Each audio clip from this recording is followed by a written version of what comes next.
bom dia de domingo, hoje. Hoje à noite nós vamos fazer uma recapitulação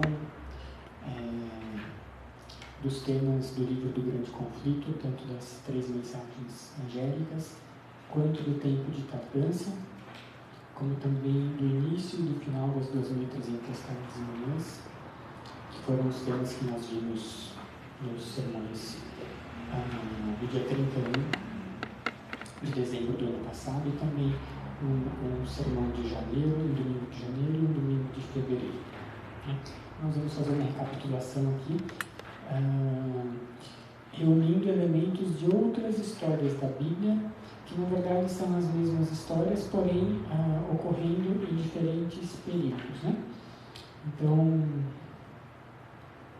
nós convido todos a abrirem as Bíblias para juntos lermos as 3 mensagens angélicas, lá em Apocalipse 14. Então vamos lá. As 3 mensagens angélicas, Apocalipse 14, a partir do versículo 6. Vi outro anjo voando pelo meio do céu, tendo um evangelho eterno, para pregar aos que se assentam sobre a terra, e a cada nação, e tribo, e língua e povo, dizendo em grande voz: temei a Deus e dai-lhe glória, pois é chegada a hora do seu juízo, e adorai aquele que fez o céu, e a terra, e o mar, e as fontes das águas. Seguiu-se outro anjo, o segundo, dizendo: Caiu a grande Babilônia, que tem dado a beber a todas as nações do vinho da fúria da sua prostituição. Seguiu-se a estes outro anjo, o terceiro, dizendo em grande voz: se alguém adora a besta e a sua imagem e recebe a sua marca na fronte ou sobre a mão, também este beberá do vinho da cólera de Deus, preparado sem mistura, do cálice da sua ira, e será atormentado com fogo e enxofre diante dos santos anjos e na presença do Cordeiro. A fumaça do seu tormento sobe pelos séculos dos séculos e não tem descanso algum, nem de dia nem de noite, os adoradores da besta e da sua imagem, e quem quer que receba a marca do seu nome. Boa noite. Aqui está a perseverança dos santos, os que guardam os mandamentos de Deus e a fé de Jesus. Então nós já vimos numa outra oportunidade que Guilherme Miller foi o homem que Deus escolheu para iniciar a proclamação da segunda vinda de Cristo, né? Ele era uma pessoa simples, ele trabalhava na área rural, né? Ele tinha aqui, ele era uma pessoa de excelente caráter moral. Durante a sua juventude ele acabou sendo influenciado por amigos deístas, né? Que são aquela crença que acredita que Deus criou o mundo, mas criou o mundo e o abandonou. Então ele passou a ser influenciado por essa crença também. E aqui nós, no livro Grande Conflito, que nós temos aí à nossa frente, a gente tem a informação de que as boas qualidades que ele tinha, ele devia à Bíblia, né? Mas aí, pelo fato desses amigos dele serem pessoas caridosas, de índole boa, então ele acabou sendo influenciado.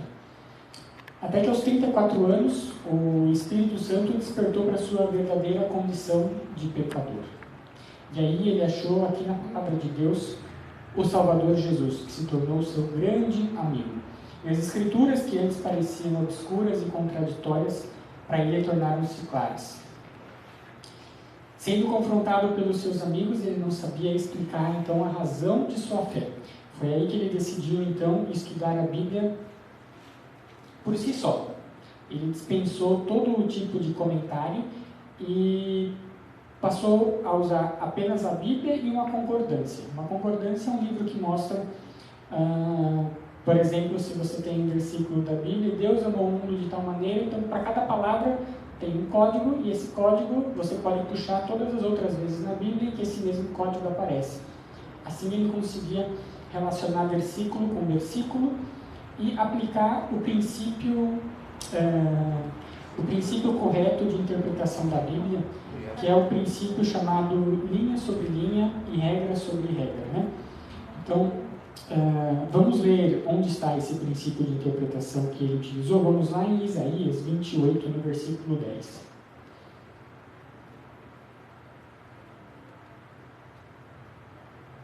Isaías 28, versículo 10, é a forma correta de estudar, de interpretar as Sagradas Escrituras. A forma que Guilherme Miller utilizou, que Deus aprovou e que Ellen White recomenda em seus escritos. Nós já vamos ver aqui para frente. Então, Isaías 28, versículo 10, está escrito o seguinte: porque é preceito sobre preceito, preceito e mais preceito, regra sobre regra, regra e mais regra, um pouco aqui e um pouco ali. Então, esse princípio diz que para nós entendermos, por exemplo, tudo que a Bíblia diz sobre um tema, por exemplo, salvação, nós temos que pegar todos os versículos que falam de salvação, comparar um com o outro e para a gente poder ver a figura completa da salvação. Não posso pegar um isolado do outro, porque aí eu chego a uma interpretação equivocada, né? E aí nós temos aqui a aprovação de Ellen White sobre essas regras, né? A gente tem um texto que ela escreveu, que saiu nessa revista Review and Herald, no dia 25 de novembro de 1884, que diz que aqueles que estão engajados na proclamação da terceira mensagem angélica estão pesquisando as Escrituras sobre o mesmo plano que Miller adotou, utilizando as mesmas regras, então, né? O versículo que para ele foi mais significativo, como nós já vimos também, foi o versículo de Daniel 8,14, que diz que até 2.300 tardes e manhãs e o santuário será purificado, né? Ele entendia que o santuário era a terra e que ao final desse período Cristo voltaria para trazer juízo às pessoas. Por essa razão que ele deu início aí à proclamação da primeira mensagem angélica, que é temer a Deus e dar-lhe glória, pois é chegada a hora do seu juízo. Ele entendia então que o final desse período seria o juízo de Deus. Então, assim começou a primeira mensagem angélica. A gente tem a informação que nós lemos ontem, que a gente pode recapitular aqui, para um posicionamento temporal aqui, que são os textos que falam do grande conflito, quando que ele começou a pregar, né? Vamos ver aqui, está no grande conflito na página 143, a gente tem a informação aqui de que a página 143 no primeiro parágrafo, a gente tem a informação de que foi em página 143, primeiro parágrafo. Foi em 1818 que ele chegou à conclusão de que Jesus voltaria em cerca de 25 anos. Mas ele mesmo só começou a pregar, se você for no terceiro parágrafo de baixo para cima, a última frase, ele esperou, terceiro parágrafo de baixo para cima, a última frase do terceiro parágrafo de baixo para cima. Ele esperou 9 anos e o fardo pisava cada vez mais em seu coração, até que em 1831, pela primeira vez, ele expressou publicamente a razão de sua fé. Então, ele demorou aí um tempinho, entre o período que ele chegou à conclusão e até ele começar a pregar, ele demorou um tempinho, né? Mas aí ele começou, então, a pregar aqui a primeira mensagem angélica, que é o temer a Deus e dar-lhe glória, pois é chegada a hora do seu juízo. Um fato interessante que eu gostaria de destacar também é que ele chegou à conclusão de que o evento ocorreria em 1843, não em 1844, né? Se a gente pegar o ponto de partida das 2.300 tardes e manhãs, que é a ordem dada para construir e reedificar Jerusalém, que foi em 457 a.C., e somar 2.300, né? Ou você faz o contrário, 2.300 menos 457. Você pode fazer na calculadora, você pode fazer na mão, você vê que o resultado não dá 1844, dá 1843. Então, você pode fazer aí, a lousa está lá atrás, né?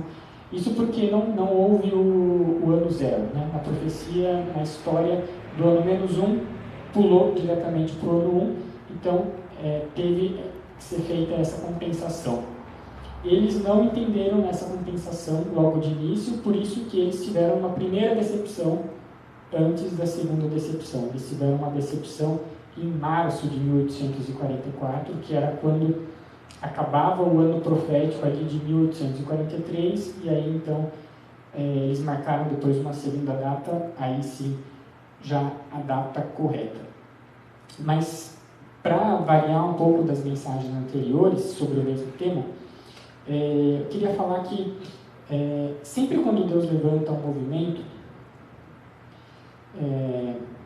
movimento reformatório, por exemplo, ele sempre segue determinadas características.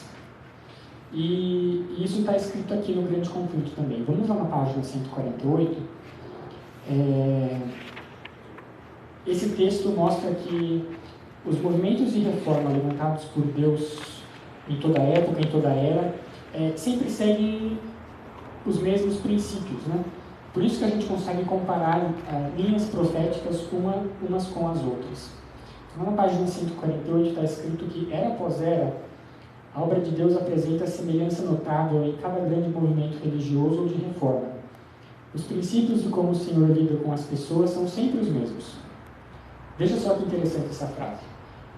Os movimentos importantes do presente encontram paralelos do passado. E a experiência da igreja em eras anteriores traz lições para nosso tempo. Então hoje nós vamos, partindo desse texto aqui, nós vamos explorar um pouco mais essas experiências paralelas que ocorreram no passado, tiveram aí sua aplicação nos tempos de Guilherme Miller e terão também sua aplicação agora nos tempos finais. E a característica que eu gostaria de destacar, a primeira delas, nas linhas de reforma, é que sempre existe um período de trevas que precede a obra de reforma. Na verdade, a obra de reforma que Deus manda vem exatamente porque o povo está em trevas. Então, no relato da criação, nós não temos um relato de reforma, até porque não existia pecado ainda no mundo, mas você vê que interessante que havia trevas sobre a face do abismo.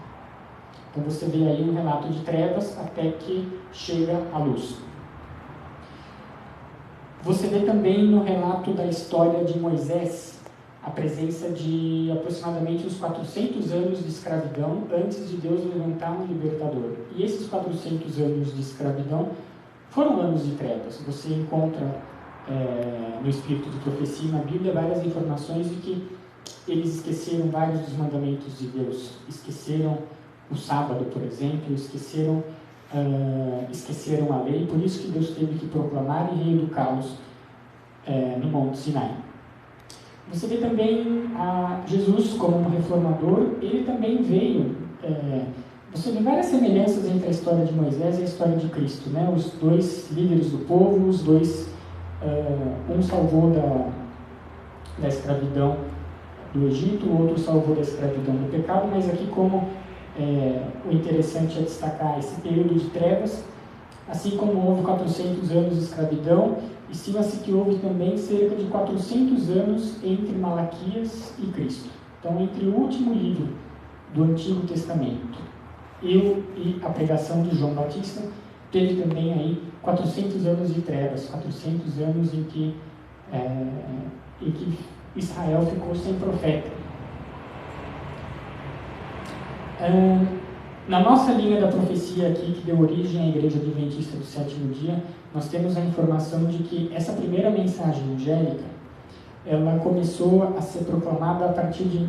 Nós vimos aqui as datas de Guilherme Miller, mas você vê aqui também no Grande Conflito, que Ellen White coloca um marco sobre 1798. Eu vou mostrar aqui para vocês onde está.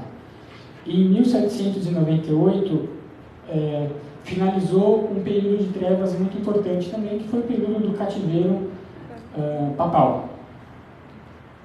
Então, vamos ver aqui, está na página...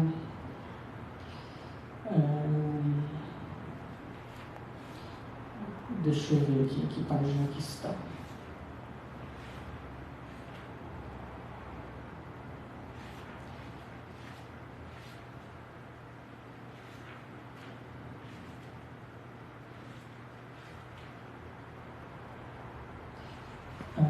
Vamos ver aqui onde que eu anotei.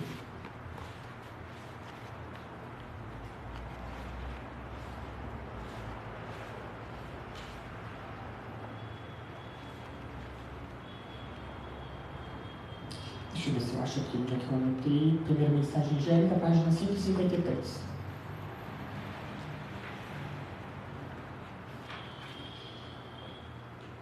Olha só, na página 153, no final, está escrito o seguinte: desde 1798, porém, o selo do livro de Daniel foi removido e muitos têm proclamado a mensagem de que o juízo está próximo.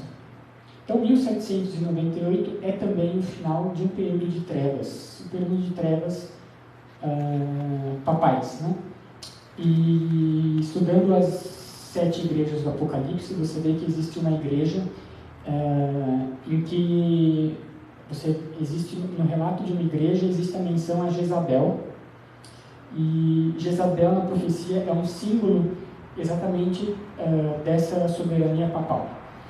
E o curioso também é que no relato de Jezabel, não Jezabel profética, mas a Jezabel literal que viveu nos tempos do profeta Elias, você tem também 3 anos e meio de seca, né? Você tem 1260 dias literais, não proféticos, de seca. E para encerrar, você tem também o Ellen White comparando o cativeiro papal, desses 1260 anos, com o cativeiro babilônico. Então você tem vários períodos de trevas aí, trevas antes da criação, 400 anos de trevas no Egito, 400 anos de trevas entre Malaquias e João Batista, 3 anos e meio proféticos de cativeiro papal, 3 anos e meio literais de seca nos tempos de Elias, um período de trevas. Então você tem aí, nas linhas de profecia, você tem a menção a períodos de trevas, antes de Deus mandar um líder, um libertador, que vai aplicar agora. Bom, como nós vimos, todas as mensagens de Deus seguem uma ordem, então Deus vai aplicar um teste em 3 etapas, né? Primeira mensagem, segunda mensagem, terceira mensagem angélica. Nós vimos aqui que na história de Guilherme Miller, a primeira mensagem angélica é exatamente essa questão. Ele entendeu que Jesus voltaria, então ele passou a proclamar que o juízo estava próximo, né? Vamos ver então o paralelo dessa primeira mensagem em outros movimentos, né? Você vê, aqui na história de Guilherme Miller foram 3 mensagens angélicas. Na história de Cristo, ele também teve que vencer 3 provas no deserto, né? Então você tem a primeira tentação de Cristo, em Mateus 4, versículo 3, que nós podemos ler. Mateus 4, versículo 3. Nós temos a primeira tentação de Cristo, então você vê o paralelo de 3 mensagens angélicas, 3 testes para Cristo, né? E aí nós vamos ver outros testes também, outras vezes em que essa sequência de 3 se repete. Então você vê aqui a tentação de Cristo em Mateus 4, versículo 3. Se és filho de Deus, manda que estas pedras se transformem em pães. Então você vê que foi um teste relacionado ao apetite, né? Foi o mesmo teste do primeiro casal, né? De Adão e Eva no jardim do Éden. Foi também a primeira prova de Daniel, né? Daniel foi confrontado com um regime alimentar que Deus não aprovava, e ele teve que resistir. Isso está no capítulo 1 de Daniel. Você tem também aí uma questão muito interessante, que depois que os filhos de Israel foram libertos, logo depois que eles atravessaram o Mar Vermelho pela primeira vez, ficaram independentes, sem nenhum rei maluco perseguindo-os, você tem que a primeira prova deles também foi algo relacionado ao apetite, ao paladar, ao beber e ao comer. Isso você encontra lá no livro de Êxodo, no versículo 15. Veja só que interessante, lá em Êxodo 15, no versículo 24, você tem aí a primeira murmuração, depois que eles atingem a independência, depois que eles são libertos aí do faraó, né? E o povo murmurou contra Moisés, dizendo: que havemos de beber? E logo no capítulo seguinte, capítulo 16, versículo 3, você tem já outra reclamação, agora relacionada não ao beber, mas relacionada ao comer. Disseram-lhe os filhos de Israel: quem nos dera tivéssemos morrido pela mão do Senhor na terra do Egito, quando estávamos sentados junto às panelas de carne e comíamos pão a fartar, pois nos trouxestes a esse deserto para matardes de fome toda essa multidão. Então você tem aí um paralelo, né, com esse primeiro marco aí, sempre com essa questão do apetite, né? A nossa primeira mensagem angélica aqui foi a mensagem que trouxe luz, né? Trouxe luz aqui, chamou a atenção para o juízo próximo. Na história de Elias lá, o paralelo é ele convoca, assim como Guilherme Miller fez uma convocação para um preparo para a volta de Cristo, Elias fez uma convocação para o Monte Carmelo, onde ocorreria o que nós vamos ver mais para frente.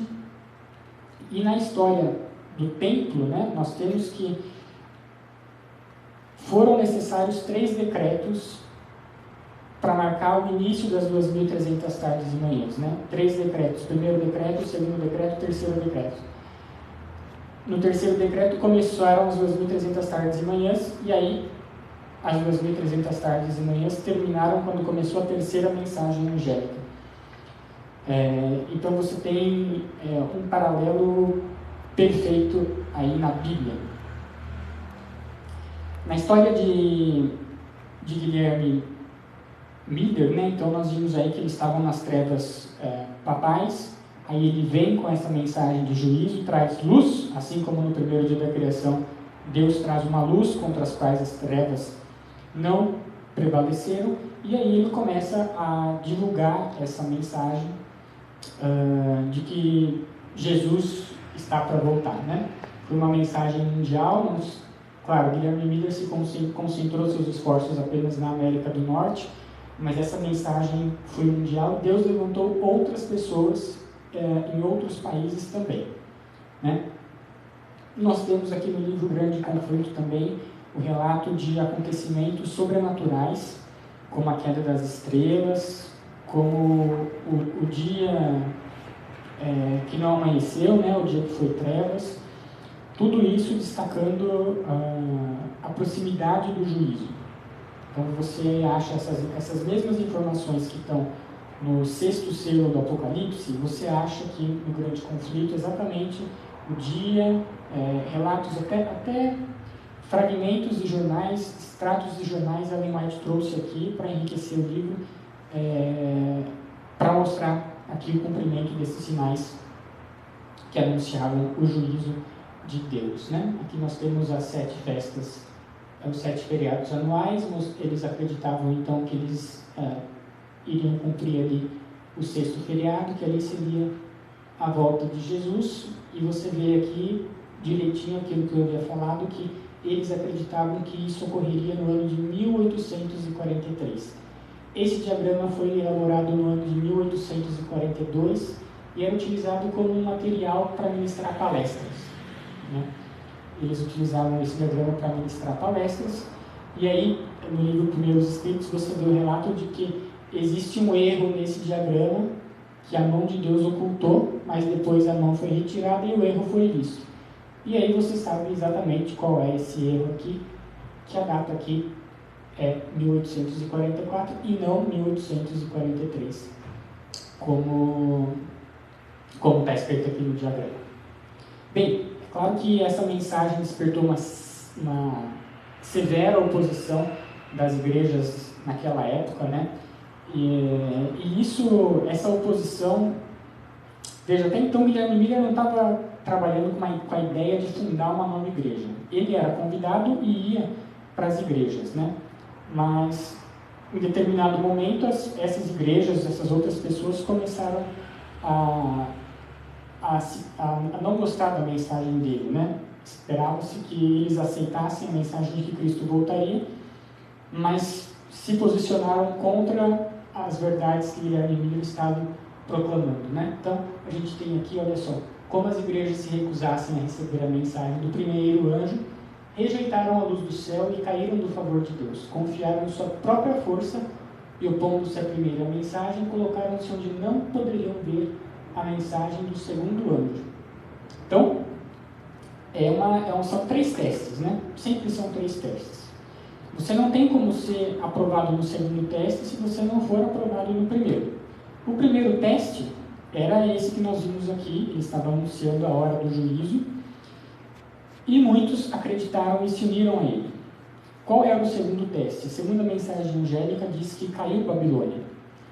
Então, como as igrejas passaram a recusar a mensagem que do céu lhes era enviada, então Miller e seus companheiros chegaram à conclusão de que essas igrejas, das quais eles faziam parte, eram Babilônia.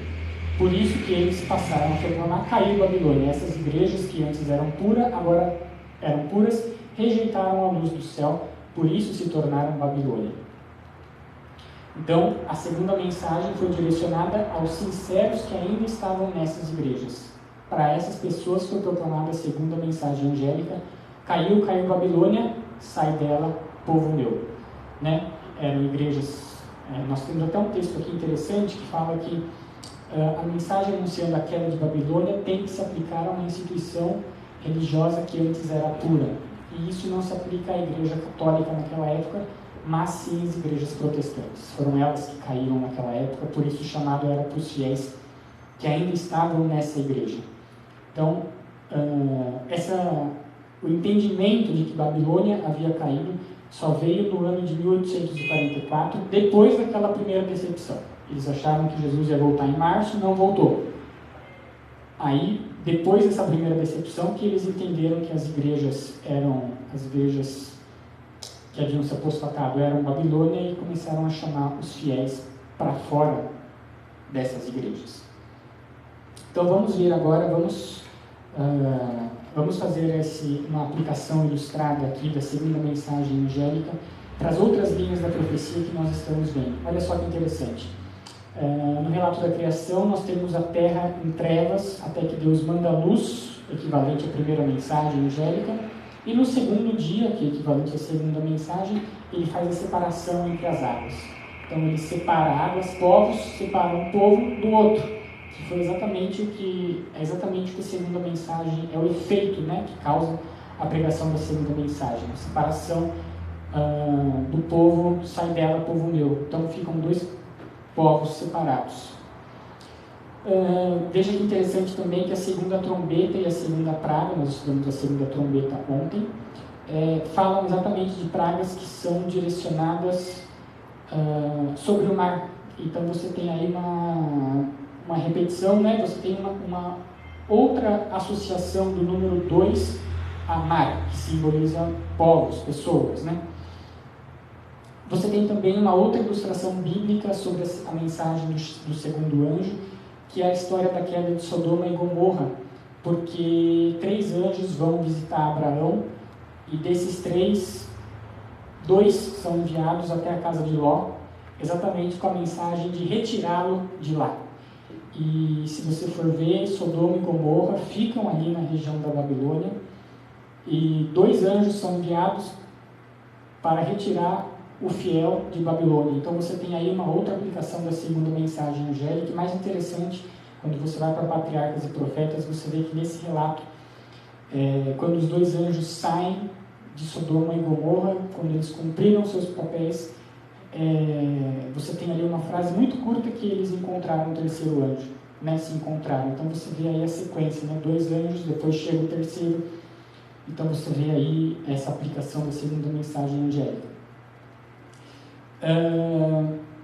Vamos ver na questão dos 3 testes que Cristo teve que passar. Você vê que o segundo teste, vamos lá em Lucas capítulo 4.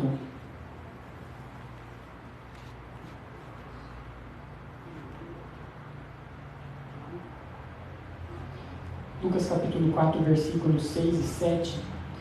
São os 3 testes de Cristo aqui. Vamos ver o teste de número 2, vamos relacionar com outros testes também, outros testes que ocuparam também o número 2 na Bíblia.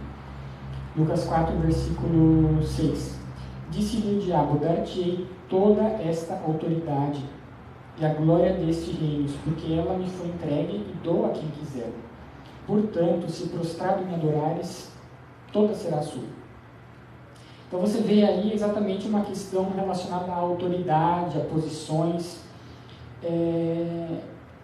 Essa questão de autoridades e posições, ela não fica somente restrita aqui à segunda tentação de Cristo. Se você for na história do povo que saiu do Egito, você vê que também que após essas provas relacionadas ao beber e ao comer, são listadas uma série de movimentos direcionados contra a liderança, contra Moisés, contra os seus representantes. Você vê ali a sedição de Arão e Miriam, você vê a rebelião de Coré, Datã e Abirão. Então você vê também que, pelo fato do comportamento do homem ser sempre o mesmo desde a criação, ele vai caindo da mesma forma aqui. Por isso que Cristo teve que nos resgatar dessa forma aqui. Então você vê aí no deserto como um segundo conjunto de provas pelos quais eles passaram, exatamente essa questão de duvidar da posição, de duvidar da autoridade. Na questão do livro de Daniel, você vê no capítulo 2 de Daniel, você vê o sonho de Nabucodonosor. E aí nós temos um paralelo muito interessante, porque foi quando o povo lá o povo que fundou a nossa igreja estava proclamando a segunda mensagem angélica, o caiu Babilônia, eles entenderam então que eles estavam num período de tardância, né, que Jesus não voltaria naquela data, voltaria mais para frente. Entenderam que aquelas igrejas haviam se apostatado e entenderam agora também a nova data. Entenderam que seria 22 de outubro de 1844 e deram o clamor da meia-noite, que foi exatamente essa nova data, proclamando para todos. E você vê em Daniel, versículo 2, Daniel pedindo mais tempo para o oficial do rei. Então você vê um período de tardança aí. Você vê Deus revelando também na visão da noite, fazendo um paralelo com o clamor da meia-noite. E você vê também aí, assim como na história de Guilherme Miller, teve a ação dos inimigos, as igrejas se voltando contra a mensagem. No capítulo 2 de Daniel você tem aí o rei decretando a morte de todos os adivinhadores e sábios de Babilônia. Na história de Elias nós temos as atividades dos inimigos também, como uma segunda ação, né? Ele convoca os inimigos, começam a fazer lá todas aquelas danças para tentar invocar Baal. E na questão da reconstrução do templo, nós também temos que, depois do primeiro decreto para a reconstrução do templo, eles passaram também a ter oposição, por isso foi necessária a emissão de um segundo decreto. E depois um terceiro, e nesse terceiro que começam as 2.300 tardes e manhãs. Bem, chegou então o dia 22 de outubro de 1844, eles esperavam a volta de Cristo. Cristo não voltou, e aí as pessoas que sobraram ali, que ainda tinham alguma fé e decidiram se reunir para estudar o que realmente tinha acontecido, chegaram à conclusão, vamos passar as slides aqui mais para frente. Essa foi a pessoa aqui que chegou, que seria na data de 22 de outubro de 1844. Então, as pessoas aí que não desistiram da fé, que não podiam negar que era Deus que os tinha guiado através da primeira e da segunda mensagem angélica, essas pessoas decidiram estudar e entenderam que o que aconteceu em 1844 havia sido a passagem de Jesus do Santo para o Santíssimo. Taylor Edson teve uma visão de milharal, vendo Jesus ir até o lugar santíssimo. E aí que eles descobriram essa questão do santuário, a doutrina do santuário. Entenderam que existe um santuário no céu, do qual o santuário construído por Moisés, o santuário construído por Salomão, por Zorobabel, eram cópias. A lei que estava dentro da arca por Moisés também fazia parte do santuário, então existe também uma lei lá no céu que é idêntica àquela que o próprio Senhor proclamou. Então, a partir de 1844, aí tem início a terceira mensagem angélica, né?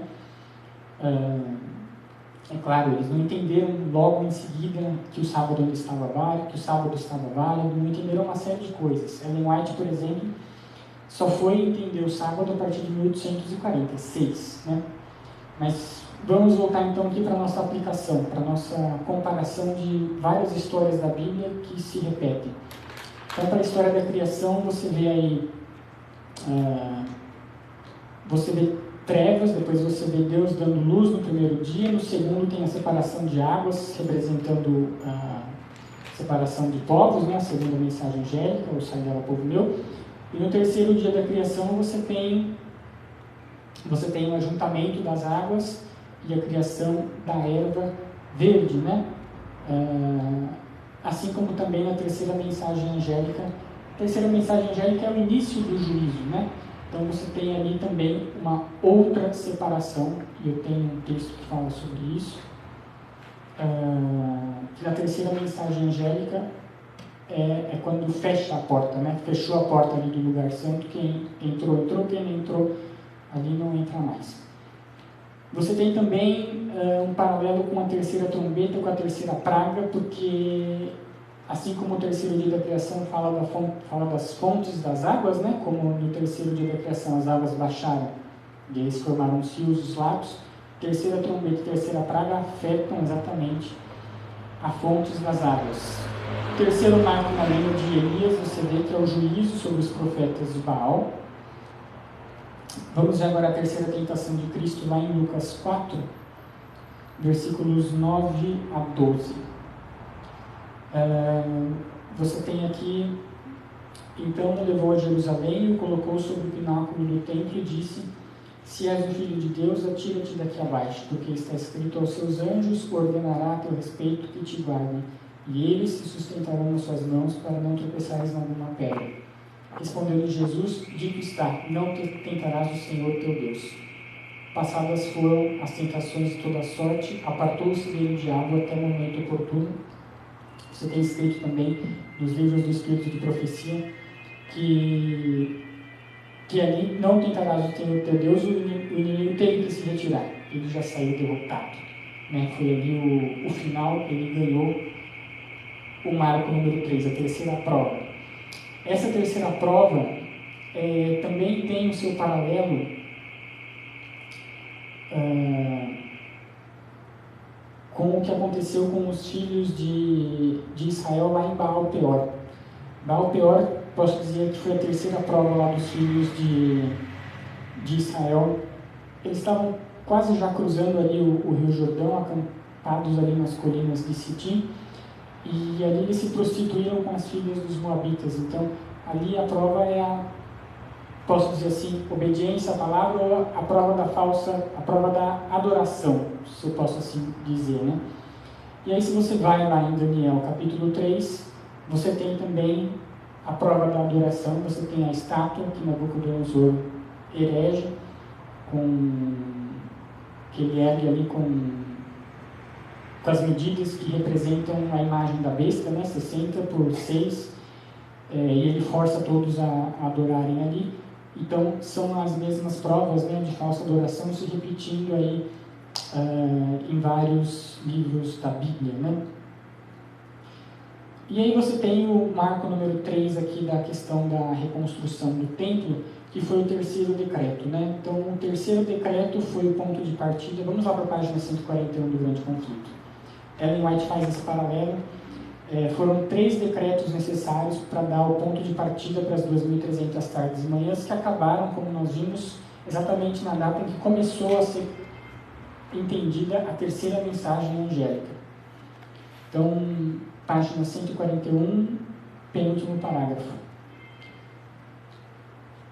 A partir da promulgação do decreto que manda restaurar e reconstruir Jerusalém até que o ungido príncipe venha, haverá 7 semanas e 62 semanas, 69 semanas ou 483 anos. O decreto de Artaxerxes entrou em vigor no outono de 457. A partir dessa data, 483 anos, perdão, acho que eu estou lendo um parágrafo abaixo. É no parágrafo de cima, perdão. No capítulo 7 de Esdras, encontramos o decreto promulgado por Artaxerxes, rei da Pérsia, em 457 a.C., que é o ano que deu início aos 2.300 anos. Olha só, 3 reis desempenharam um papel em emitir e completar o decreto, levando a conclusão exigida pela profecia para marcar o início dos 2.300 anos. Então, por que a profecia exigia 3 reis? Porque no final das 2.300 tardes e manhãs iniciaria a terceira mensagem angélica. Então, você vê aí outro paralelo, né? O paralelo dos 3 reis, cada um com seus decretos, tendo seu paralelo nas 3 mensagens angélicas. Você vê as 3 tentações de Cristo em paralelo com as tentações do povo no deserto, com as provações pelas quais Daniel teve que passar, com a história de Elias também. Você vê também paralelo com os dias da criação e também com referências feitas nas pragas e nas trombetas. Por que tudo isso?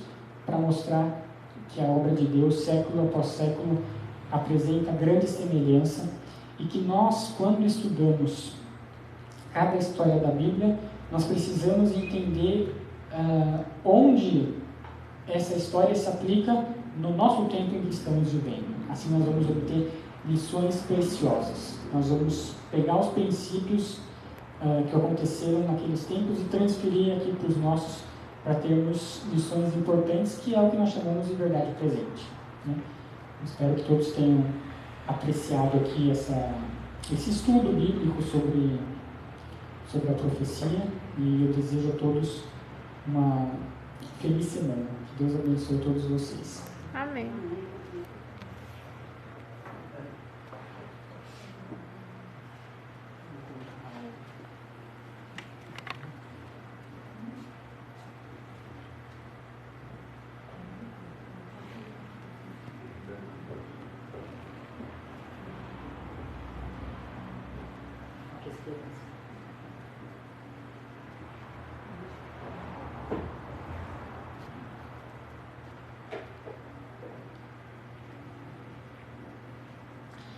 Para finalizarmos o culto desta noite, nós iremos cantar o hino Ó que Esperança.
Oremos.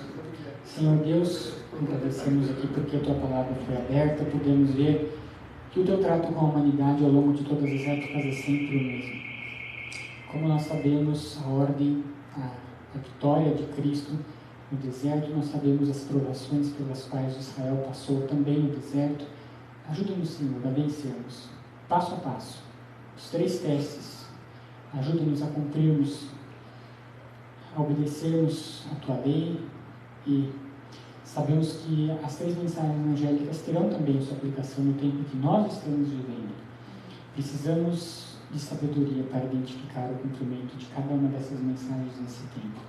Envia-nos luz, conceda-nos o Espírito Santo, batiza-nos com o Teu Santo Espírito, nos despeça em segurança e nos guarde mais uma semana na nossa oração. Em nome de Jesus. Amém.